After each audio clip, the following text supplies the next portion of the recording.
প্রতিটি জীব কিন্তু ভগবানকেই চায়। খুব ধ্যান দিয়ে শুনবেন, প্রতিটি জীবের প্রতিটি সত্তা ভগবানকে চায়। কতটি সকলে মেনে নিতে পারবেন না, সকলে ভগবানকে চায়। পৃথিবীতে অনেক নাস্তিক আছে, পৃথিবীতে অনেক অবিশ্বাসী মানুষ আছে যারা ঈশ্বর বিশ্বাস করে না। তো তাহলে এই কথার সত্যতা কোথায় যে সমস্ত জীব ভগবানকে চায়? এ কথার ব্যাখ্যা আমাদের আচার্যরা জানিয়েছেন, ধ্যান দিয়ে শুনুন। দেখুন, আপনি এখানে প্রদীপ প্রজ্বলন করলে প্রদীপের শিখাটা উপরের দিকে যায় কিনা? আপনি যে কোনো জায়গায় অগ্নিতত্ত্ব প্রজ্বলিত করুন, অগ্নি জ্বালান, ওর শিখাটা, ওর গতিটা ঊর্ধ্বমুখী হবে কিনা? নিচের দিকে অগ্নির শিখা কি আসবে?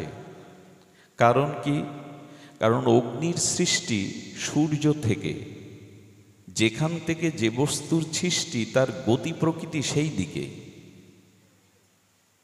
যেমন দেখবেন পার্থিব বিকার একটা মাটির ঢেলা বা পাথরকে আপনি উপরে ছুঁড়ে দিলেন, বহু উপরে ছুঁড়ে দিলেও কি উপরে থাকবে? সে কোথায় আসতে চাইবে? তার গন্তব্য যেখানে, যার সৃষ্টি যেখানে, যার উৎপত্তি যেখানে, ও সেখানেই ফিরে আসতে চাইবে, চাই কি না? তেমন জল তত্ত্বকে আপনি যত উপরে তুলুন, জল দেখবেন বিন্দু বিন্দু আকারে গড়িয়ে নিম্নগামী হবে, কারণ সমুদ্র জলের উৎস, নিচের দিকেই যাওয়াই জলের স্বভাব। তেমনি আমাদের সৃষ্টি ভগবান থেকে। পিতামাতা রক্তবীর্য দিয়ে আমার শরীরটা দিতে পারে, রক্ত মাংসের প্রপঞ্চ পিণ্ড এই শরীরটা পিতামাতা দিতে পারে, আত্মা দেওয়ার ক্ষমতা পিতামাতার আছে কি? তো আত্মা আমার দেহের সাথে যুক্ত না হলে, প্রপঞ্চের সাথে সচ্চিদানন্দ আত্মা যুক্ত না হলে আমি পৃথিবীতে জীব রূপে, মানুষ রূপে পরিচয় দিতে পারতাম কি? আমি তো তখন মৃত। আত্মা দেহে নাই মানে, আত্মার সংযুক্তি নাই মানে আমি মৃত।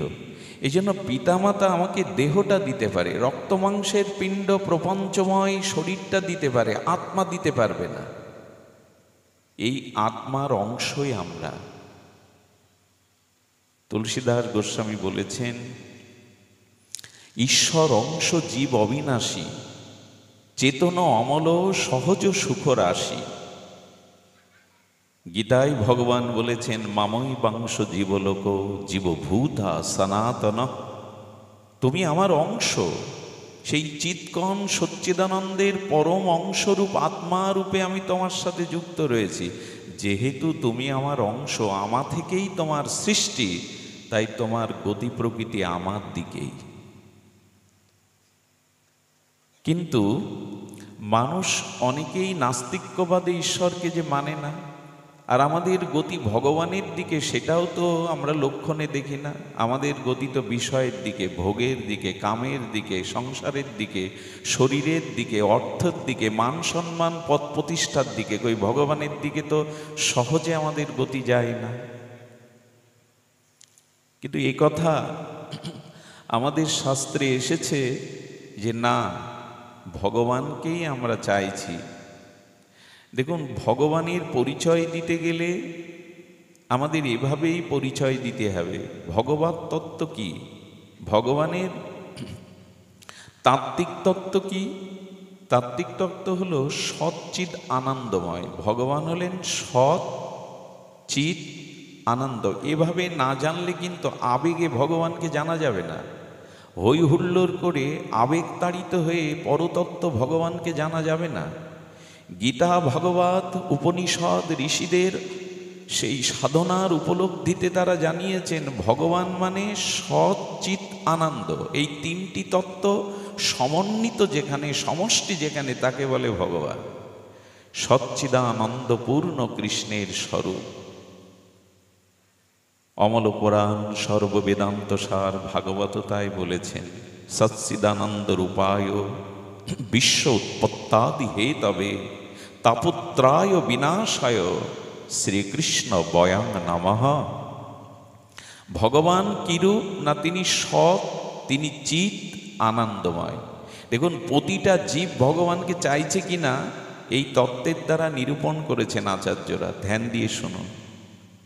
সৎ বলতে যা ত্রৈকালিক সত্য আছে, পূর্বে ছিল, এখন আছে, ভবিষ্যতেও থাকবে, যা সর্বত্র সর্বদা, সৎ অবিনাশী, সৎ কখনো বিনাশ হতে চায় না।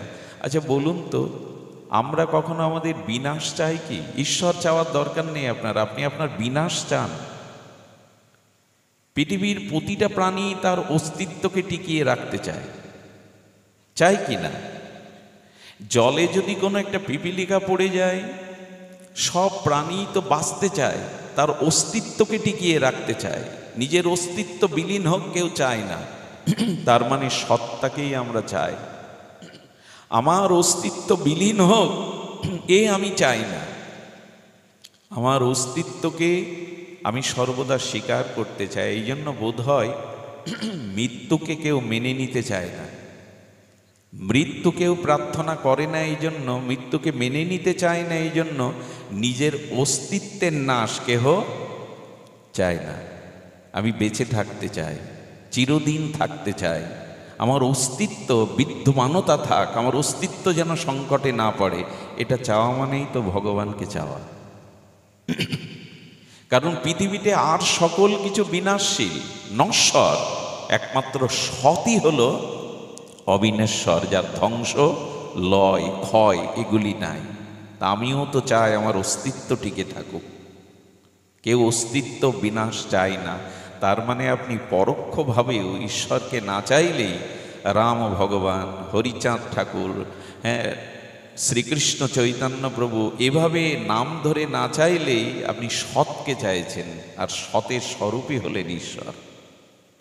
অস্তিত্ব আপনি রাখতে চাইছেন। দেখুন, মৃত্যু আমরা চাই না কেন? মৃত্যু তো ধ্রুব সত্য।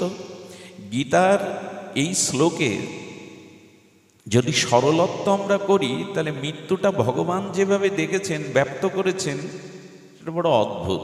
বাসাংসি জীর্ণানি যথা বিহায় নবানি গৃহ্ণানি নরহ পরাণি তথা শরীরানি জীর্ণন্নানি সংজাতি নবানি দেহি। কি অদ্ভুত ভগবানের এই দিব্য শ্লোকাবলী। ভগবান মৃত্যুকে তুলনা করেছেন বাসাংসি জীর্ণানি। আমাদের পরিদেহ বস্ত্র কাপড়টা জীর্ণ হয়ে গেলে সেই পুরাতন জীর্ণ বস্ত্রটা পরিত্যাগ করে আমরা নূতন বস্ত্র ধারণ করি। গোবিন্দ বলছেন, জীর্ণ শরীর ত্যাগ করে জীবাত্মার একটি নূতন শরীর ধারণ করে, এতে শোকের কি আছে? কতগুলি কি মেনে নেব আমরা? তুমি এত সহজে বলে দিলে ভগবান পুরাতন কাপড় পরিত্যাগ করে নূতন কাপড় পরিধান, তা আমরা মৃত্যুকে এভাবে মেনে নেব? মেনে তো নিতেই হবে, নিতে হবে। এই জন্য ভগবান আবেগতাড়িত কথা বলেননি। ভগবান চিরসত্য, শাশ্বত, চিরন্তন, মঙ্গলময় কথাই বলেছেন, আমরা মেনে নিতে পারিনি। আচ্ছা, নূতন কাপড় পরতে আপনাদের কি হয় জানি না, আমার তো খুব সুখ হয়। তাহলে পুরাতন দেহটা ছেড়ে নূতন দেহ পেতে আমার সুখ হয় না কেন? কষ্ট, দুঃখ, যন্ত্রণা, হাহাকার আসে কেন মৃত্যুতে? এর কারণ কি? আরো লক্ষ্য করুন, পুরাতন কাপড়ের ভাঙাটা কাজে লাগে। পুরাতন কাপড়ের ভাঙাটা কাঁথা সেলাই করা যায়, সলিতা করা যায়, ঘর মোছা করা যায়। কিন্তু আত্মা দেহ থেকে চলে গেলে ৬-৭ ঘন্টা পরে এ দেহ একটা ভাঙা কাপড়ের যে মূল্য আছে, এ দেহের সে মূল্য এটা পচে গলে যাবে, দুর্গন্ধ ছড়াবে। ভাঙা কাপড় রেখে দিলে কি পোকা হয়? তাকে তো কাঁথা করতে পারেন, ঘর মোছা করতে পারেন, কিন্তু শরীরটা ভাঙা কাপড়ের থেকেও মূল্যহীন আত্মা যদি চলে যায়। শরীর ভাঙা কাপড় স্পর্শ করলে কেউ অপবিত্র হয় না, স্নান করতে হয় না, কিন্তু মরা স্পর্শ করলে তাকে স্নান করতে হয়। ভাঙা কাপড়ের যে মূল্য আছে, আত্মা চলে গেলে দেহের মূল্য নাই। সেলাই করেও তো ছেঁড়া কাপড় পরা যায়, কিন্তু আত্মা চলে গেলে আর জোড়াতালি দিয়ে দেহ চালানো যাবে? যাবে না। এই জন্য ভগবান বলছেন যে দেখো, আচ্ছা কষ্টটা হয় কেন? আমরা কষ্টটা মনে করি কেন মৃত্যুকে? মনে করি তার কারণ আছে। দেখুন, পুরাতন কাপড় পরিত্যাগ করে নূতন কাপড় পরতে সুখ হয়, তেমনি যারা সাধক, যারা মহাত্মা, যারা তত্ত্ব জেনেছেন, যারা এই নশ্বর রক্তমাংসের পিণ্ড শরীরকে আমি না ভেবে আত্মাকেই, স্বরূপকেই চিন্তা করেছে, তাদের সুখ হয়। এই দেহটা জরাজীর্ণ হয়ে গেছে, আমি নূতন একটা দেহ নিয়ে নূতন উদ্যমে ভগবানের ভজন শুরু করব। সাধকদের এই কষ্ট হয় না। সাধকরা এই জন্য মৃত্যুকে প্রণাম করেছেন, মৃত্যুকে আহ্বান করেছেন। বিশ্বকবি রবীন্দ্রনাথ বলতে বলতে বলেছেন, মরণ তুহু মম শ্যাম সমানা। মৃত্যু, তুমি আমার কাছে শ্যামের মতো সুন্দর। মৃত্যু অতিথির ন্যায়, তার আগমনে আনন্দ পায় সাধকরা, কারণ সে জানে আমার মৃত্যু নেই। আমার সত্তার বা আমার আত্মার অবিনেশ্বর, শাশ্বত, চিরন্তন, অজর, অব্যয়, শাশ্বত, সনাতন, এর মৃত্যু নেই। এই জন্য সনাতন ধর্মের মানুষ মৃত্যুকে খুব বেশি গুরুত্ব দেননি। ক্ষুদিরামের মতো 18 বছরের এক যুবকও ফাঁসির মঞ্চে জল্লাদকে বাদ দিয়ে ফাঁসির দড়িটা হাসিমুখে নিজে পরিয়ে দিয়েছিলেন, কারণ গীতায় শিখিয়েছে আমার আত্মার মৃত্যু নেই। শরীরটা বহুবার পরিবর্তন হবে, আত্মার কোনো পরিবর্তন নেই। মৃত্যুকে ভয় পায়নি এরা। আমরা পাই কেন জানেন? তার কারণ আছে। কাপড় পরিবর্তনে ভয় কি? আনন্দ তো হবে। আমরা কেন ভয় পাই তার কারণ দেখুন। এই শরীরের সাথে আমি পরিবার, স্ত্রী, পুত্র, টাকা পয়সা, বাড়ি গাড়ির একটা মমতা জড়ানো আছে, ওইগুলো আসলে ছেড়ে যেতে হবে, তাই কষ্ট হয়। বোঝা গেল? দেহের সাথে বাড়ি গাড়ি, টাকা পয়সা, স্ত্রী পুত্রের একটা সম্বন্ধ আছে, ওগুলি থেকে দূরে সরে যাচ্ছি, কষ্টটা ওই জন্য। মৃত্যুর কষ্ট কষ্ট নয়, কারণ নূতন করে আবার শুরু করা, নূতন অভিযানে নামা, নূতন কোনো আলোর পথে যাওয়া। এই জন্য মৃত্যু তো দুঃখের হতে পারে না। দুঃখ যে এদেরকে ছেড়ে যেতে হচ্ছে, এদের প্রতি মোহ, মায়া, মমতা, আমার এই বোধ, কষ্টটা শুধু ওখানেই। এই জন্য আমাদের অস্তিত্বকে আমরা টিকিয়ে রাখতে চাই, একে বলে সৎকে চাওয়া। আর চিত, চিত মানে জ্ঞান। পৃথিবীতে এমন কেউ আছেন যিনি জ্ঞানী হতে চান না, জ্ঞান অর্জন করতে চান না? প্রত্যেক মানুষই জ্ঞানের পূজারী, সকলেই জ্ঞানী হতে চায়। হ্যাঁ, দেখবেন কারো কাছে উপদেশ নেবেন, সামনে আপনি বাদে সামনে যারা থাকবে সবাই এক একটা উপদেশ দিয়ে দেবে আপনাকে, কিন্তু সবাই জ্ঞানী হতে চায়। একবার ট্রেনে আসতে গিয়ে সবাই মানে ভিআইপি লোক, তার মধ্যে একজন সাধারণ মূর্খ লোক উঠে গেছে। সবাই ইংলিশ পত্রপত্রিকা দেখছে। ওর মনে হলো আমি একা কেন বোকা সাজবো, আমিও পত্রিকা আছে যখন নিয়ে একটু দেখি। পত্রিকা উল্টো করে ধরেছে। উল্টো করে ধরাতে গাড়ির বিজ্ঞাপন থাকে না, টাটা, বিড়ালা, গাড়ির বিজ্ঞাপন। পাশের এক ম্যাডামকে বলছে, ম্যাডাম দেখুন তো এই গাড়ি উল্টে গেছে, অ্যাক্সিডেন্টটা কোথায় হয়েছে? ম্যাডাম পত্রিকা উল্টে বললেন, গাড়ি উল্টে যায়নি, তোমার পেপার উল্টানো। তখন লজ্জা পেল। আসলে জ্ঞান তো সবাই চায়, মূর্খ বোকা কেউ থাকতে চায় না। তো জ্ঞানকে, প্রকাশকে, চেতনাকে চাওয়া মানে ভগবানকেই চাওয়া। কারণ এই পৃথিবীতে যত জ্ঞান দেখেন, সাহিত্যের জ্ঞান বলেন, ভূগোলের জ্ঞান বলেন, পদার্থের জ্ঞান বলেন, যার যত জ্ঞান আছে, চিকিৎসা শাস্ত্রের জ্ঞান বলেন, এগুলো সব বিন্দু বিন্দু। যেমন গঙ্গার জল আলাদা আলাদা করে এক এক বিন্দু বিন্দু করা যায়, কিন্তু সেই বিন্দুর সমষ্টি যেমন সিন্ধু, সেই বিন্দুর সমষ্টি যেমন সাগর, মহাসাগর অথবা গঙ্গা, তেমনি পৃথিবীতে যত জ্ঞান দেখেন এগুলো বিন্দু বিন্দু। সেই জ্ঞানের সাগরই হলেন ভগবান স্বয়ং। তিনিই জ্ঞানময়, তিনিই চৈতন্যময়। ভগবান চেতন। জ্ঞান মানে প্রকাশ, জ্ঞান মানে চিত। আস্তে একবার, জ্ঞান মানে চিত বা চেতনা। একবার মা, একবার দাও। জ্ঞান মানে চিত, চৈতন্য, প্রকাশ। এই জ্ঞান সকলেই চায়, মানে সেই ঈশ্বরকেই চাইছে। কেউ অজ্ঞানী থাকতে চায় না, সকলেই জ্ঞানের পূজারী।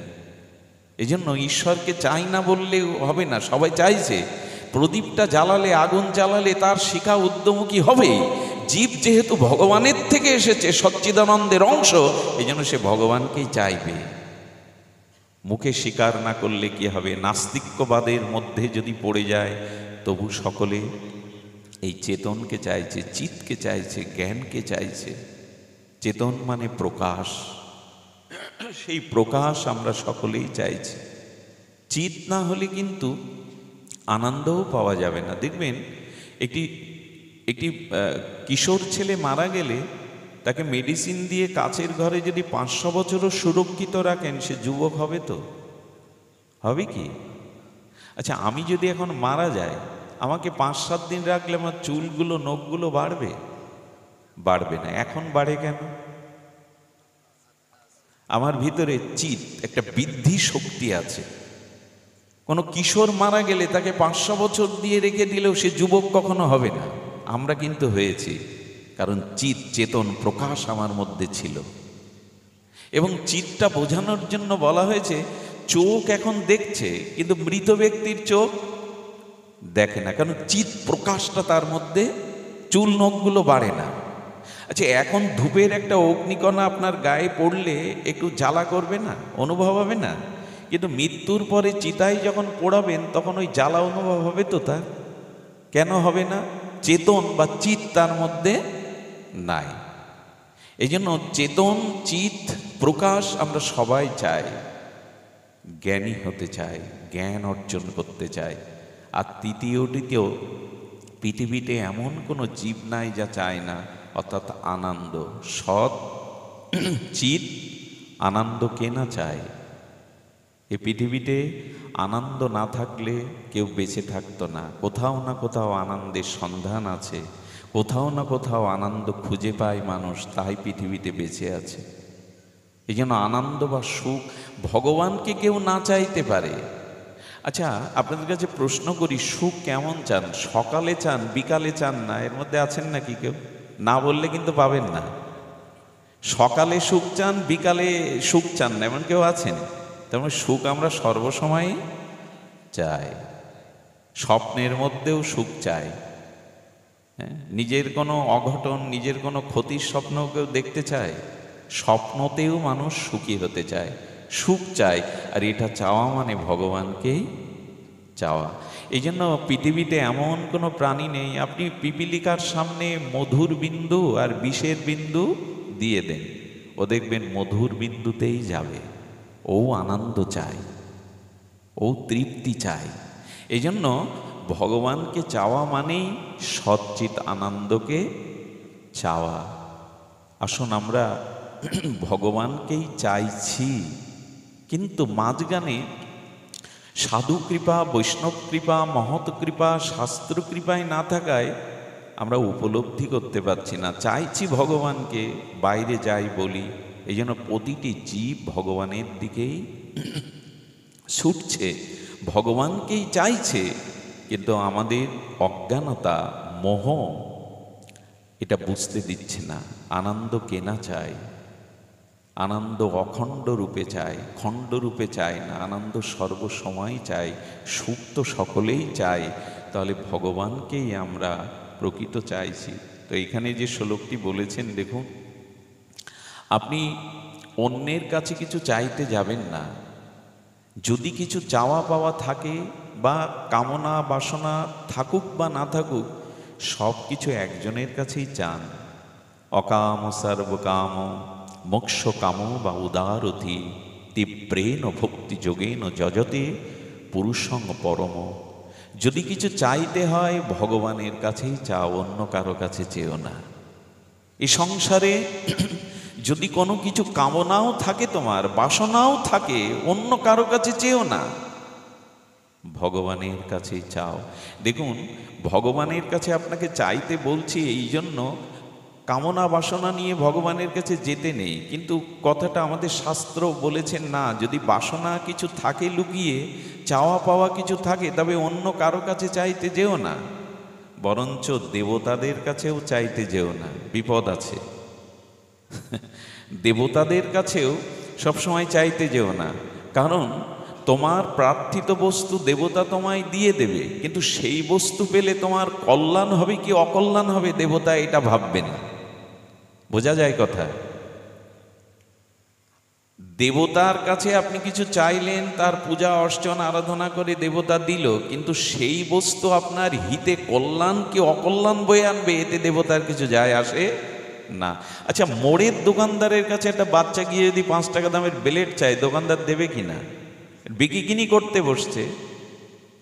সে যদি 5টা টাকা দেয়, দোকানদার বিকিকিনি করতে বসছে, কিন্তু ওই ধারালো বেলেট মায়ের কাছে চাইলে শিশুকে দেবে না। কারণ মা ওর কল্যাণের কথা ভাবে, এটা পেলেও রক্তারক্তি করে বসবে। দোকানদার বিচিকিনি করতে বসছে, তার কাছে কিছু দিলে সে অর্ঘ্য দিয়ে দেবে, ওর পরিণাম কি হবে এটা দোকানদার ভাবতে বসে না। বিষ বিক্রেতা বিষ বিক্রি করবে, তাতে আপনি খাবেন কি বিষের ক্রিয়া অন্য ক্রিয়াতে করবেন, এটা দোকানদার দেখবে না। মা দেখবে, পিতা দেখবে, সন্তানের হাতে বিষ দেওয়া যাবে না। এই জন্য দেবতাদের কাছে আমরা যা চাই, সেই দেবতা আমাদের প্রার্থিত প্রার্থনা পূরণ করে বটে, কিন্তু তাতে আমার কল্যাণ হবে কি না এটা দেবতা বিচার করবে না। চাইতে হয়তো তার কাছেই চাও। অকাম সর্বকাম বা মোক্ষ কাম, কামনা যদি থেকে থাকে ভগবানের কাছে চাও। কেন জানেন? ভগবান তোমাকে সেটিই দিবেন যাতে তোমার কল্যাণ হয়, মঙ্গল হয়, সর্বকল্যাণ গুণপেত। ভগবান আপনি চাইলেই সব দেবেন আপনাকে, যাতে আপনার কল্যাণ হয়, সেই কল্যাণ গুণপেত অহেতুক কৃপা সিন্ধু ভক্তবৎসল ভগবান আপনাকে যাতে মঙ্গল হয় সেটাই দেবেন। যা পেলে আপনার অমঙ্গল হয় সেটা আপনাকে দেবেন না। এই হলো ভগবানের বৈশিষ্ট্য। সচ্চিদানন্দ ভগবানের এই হলো কৃপা। তার কাছে আপনি চাইতে পারেন, কিন্তু যা মঙ্গল তিনি তাই বিধান করবেন আপনার। কেমন জানেন? নারদের একবার মনে হলো আমি বিবাহ করব। কার মনে হলো? সারা জীবন উনি দেবর্ষিপাত নারদ, ওনার গায়ের বাতাস জাল লাগে তার প্রেম ভক্তি হয়ে যায়। উনি তো পরম আচার্য। ধ্রুব প্রহ্লাদকে কে কি কৃপা করলেন? সব নারদের কৃপা। সেই নারদের মনে একবার মনে হলো কি, আমি তপস্যার দ্বারা কাম জয় করেছি। মাঝে মাঝে যারা ভজন সাধন করে তাদের একটা সূক্ষ্ম অভিমান কাজ করে। এই জন্য ভজন সাধনটাও সমর্পণ করে দিতে হয় গুরুচরণে। প্রভু তোমার কৃপায়, তোমার অনুকম্পায়, এখানে আমার কিছু করার নেই, আমি কাঠের পুত্তলিকা মাত্র। এই জন্য ভজন সাধনেরও অভিমান মানুষকে পতন ডেকে আনে। আমি বক্তা, আমি নাম জপকারী, আমি জ্ঞানী, আমি পণ্ডিত, ইত্যাদি ইত্যাদি। ভজনের অভিমান মানুষকে পতন ঘটিয়ে দেয়। অনর্থ এনে, অনর্থ 4 প্রকার দেখলেন। ভক্তির থেকেও অনর্থ ওঠে। ভক্তির থেকে অনর্থ কখন ওঠে জানেন? আর চারিদিকে আপনার সুনাম, জয় জয়কার, আকাশে বাতাসে আপনার নাম ভেসে বেড়ায়। তো যখন ভক্তি জগতে আপনি উজ্জ্বল তারকা হয়ে গেলেন, আকাশে বাতাসে লক্ষ লক্ষ প্রাণের আপনি মণিকটায় স্থান পেলেন, তখন যদি যশ খ্যাতি পূজা প্রতিষ্ঠা আপনার ঘাড়ে এসে বসে, আমার থেকে আর এত পরিচিত কে আছে এ বাংলায়, আমার থেকে বড় বক্তার কে আছে? ওই যশ খ্যাতি পূজা প্রতিষ্ঠায় অনর্থ এনে আপনাকে ডুবিয়ে দেবে। ভক্তির থেকেও যেমন দুগ্ধটা মন্থন করলে, ঘোল মন্থন করলে তার থেকে মাখন ওঠে, তেমন ভক্তি থেকেও যদি পূজা প্রতিষ্ঠা লোভ এসে যায়, আপনি শেষ হয়ে গেলেন। এই জন্য ভজনের থেকেও আমাদের অভিমান ওঠে। এই যে যারা ভগবত পথে এসেছে তাদের যদি মনে হয়, দেখুন সুকৃতিজাত অনর্থ আছে। সুকৃতি আছে বলে গৌর গোবিন্দের ভজনে আসতে পেরেছি, সুকৃতি আছে বলেই ভাগবতে আসতে পেরেছি, সংকীর্তনে আসতে পেরেছি, পাঠে আসতে পেরেছি, সাধুসঙ্গ প্রাপ্ত হয়েছি, ভগবানের প্রসাদ পেয়েছি। কিন্তু সুকৃতি পাওয়ার পরে অনর্থ কি জানেন? এখানে 5 জনের নাম নেওয়া হলো, আমার নামটা কেন নেওয়া হলো না? ঘরের মধ্যে গুরুদেবের সাথে যে 10 জন প্রসাদ পেতে বসেছে, ওর মধ্যে আমার আসনটা কেন হলো না? এই সব নেশা যদি মাথায় একবার ঢুকে যায় আপনার, তাহলে জানবেন সুকৃতি পেয়েছিলেন, ভজন জগতে এসেছিলেন, কিন্তু ডুবে গেলেন। এই যে ভালো খাওয়া, ভালো পড়া, ভালো সুনাম, এগুলির প্রতি নেশা লেগে যায়। তখনই জানবেন যে অনর্থ এসে, অনর্থ শব্দের অর্থ কি জানেন? অর্থ শব্দের অর্থ প্রয়োজন, আর অশব্দের অর্থ অভাব। অর্থাৎ প্রয়োজন যেখানে বাধাগ্রস্ত হয় তার নাম অনর্থ। তেমনি সুকৃতি থেকেও অনাত্ম আছে, ভজন থেকেও অনাত্ম এসে ডুবিয়ে দেয়। এগুলিকে সাবধান হতে বলা হয়েছে সাধকদের। তো নারদের তপস্যার দ্বারা মনে হলো আমি কাম জয় করেছি, বাসনা জয় করেছি। আর এটা গিয়ে ব্রহ্মা, পিতা ব্রহ্মাকে বলছেন সাধনার দ্বারা আমি কাম জয় করেছি। ব্রহ্মা চিন্তা করলেন নারদের এই দুর্দশা আবার কখন হলো। তখন বলছে যা বলেছ আমাকে বলেছে, আমি তোমার পিতা, অন্য কাউকে বলতে যেও না। এখন নিজের ভিতরে কোনো গর্ব গুণ যদি একবার চলে আসে, ওটা সকলকে না জানাতে পারলে মনের শান্তি। পিতা বলে দিলেন আর কাউকে বলো না যে আমাকে বলেছে। উনি শিব ঠাকুরের কাছে গিয়ে বলতে শুরু করেছেন, দেখুন শঙ্কর, একদিক দিয়ে আমি আপনার থেকেও কিছুটা জয়ী। আরে আপনি তো কামের দহনে, মদনের দহনে কামকে ভস্মীভূত করলেন ক্রোধান্বিত হয়ে, কিন্তু এই দেখুন আমি কামকে সহজে জয় করেছি, ক্রোধের অগ্নিতে কামকে পোড়াতে হয়নি। মহাদেব তখন বলছেন শঙ্কর, আর কাউকে কি বলেছেন আপনি এই কথা? তখন বলছে না, আপনাকে বললাম। বলে আমাকে যা বলেছেন আর কাউকে বলবেন না। তাই কি আর মানায়? ভগবানের কাছে গিয়ে তখন বলছেন, প্রভু আমি কাম জয় করেছি, কিন্তু আমার তো একটা স্বাদ আসছে মনে। স্বাদ হলো আমি সংসারী হতে চাই। নারদের এই দশা দেখে ভগবান চিন্তা করলেন, না, এই দেবর্ষিপাতকেই যদি সংসারে নেওয়া হয় সর্বনাশ হয়ে যাবে।